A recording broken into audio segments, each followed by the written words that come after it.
ñi nekk ñi fi teewee ñi ko teewee nii ak ñay ñëw ëllëg muy wéy liggéey bu mu laal suuf mukk nañ ñaan bu mu laal suuf mukk lenn dong mu war a liggéey bi mooy yëkkati baatu sunu borom sëriñ bi ñëw leen yëngutam bépp léppam jàddul lépp ñu ko def ci yëkkati baatu sunu borom i'laahu kalimatillahi al-ulya loolu dong moo ko fi indi loolu it lañu fi bàyyil nañ ko yëkkati bu doon lu ñu yëkkati bu mu laal suuf i'laahu kalimatillahi al-ulya loolu dong muy liggéey bi qalbaka la sadatin amwati tabki la radiyali imka samawati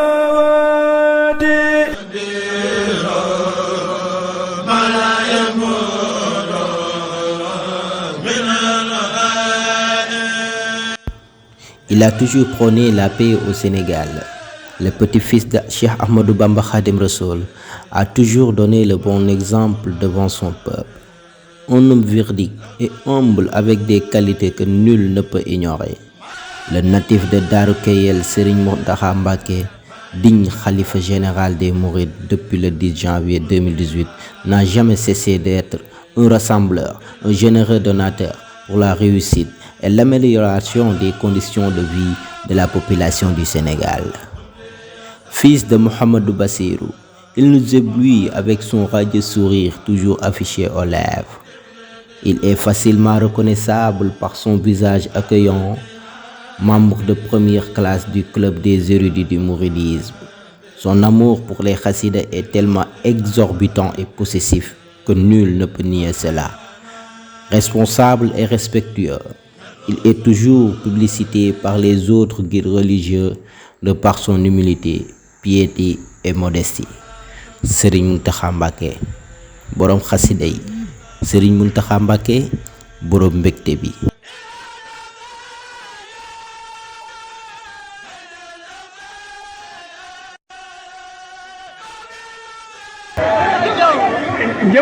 njabootu saxab sawa njabootu xasida yi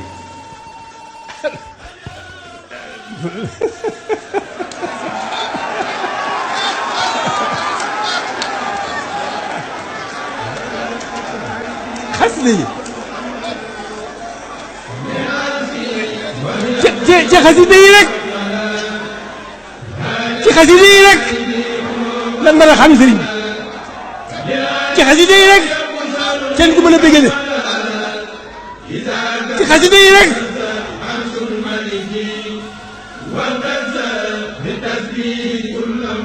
xasida yi saxab bu tawax xasida yi bu xamee fi nekk tudde mooy liggéeyu sëriñ bi diggam ak boromam diggam ak yonent bi liggéeyu sëriñ bi diggam ak boromam diggam ak yonent bi mooy xasida yi waaye ñoom dañoo dama ne daa leen ko wax di yàgg naa leen ko wax dañu am taw rek lañ ko may xaas la ñu am ñoom ñu te nekk ci liggéey xas dégg ci xas yi xaas la ñu am xaas la ñu am bu wér loo xam ne taw bi ñëpp war nañ cee ñeer. De par son détermination, persévérance, dynamisme et conviction et l'amour qu'il porte envers son peuple, il est devenu un élément incontournable dans la marche de la cité. En 2018, il faisait partie des 50 personnes plus influentes de l'Afrique. En 3 ans, il a marqué son empreinte dans tous les domaines de la vie sociale, non seulement dans sa communauté et dans plusieurs domaines partout à travers le pays. À l'image de son père et de son grand-père, il est le grand érudit, l'homme de culture dont la conduite est une référence pour les descendants de Khadim Rassoul et toutes les disciplines.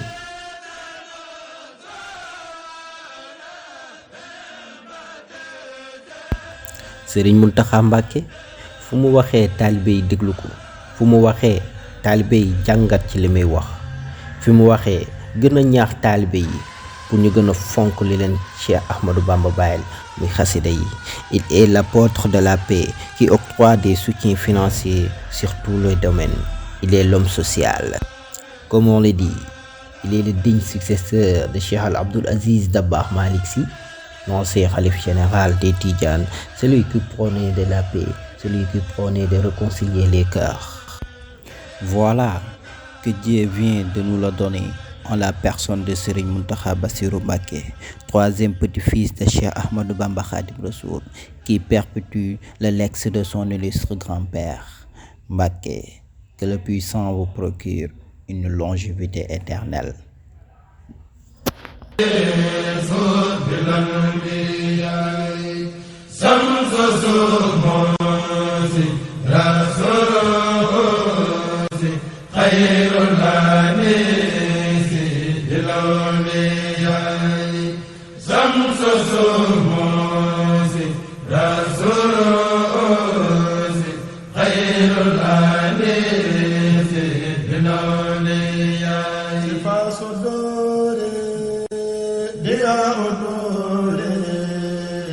Bal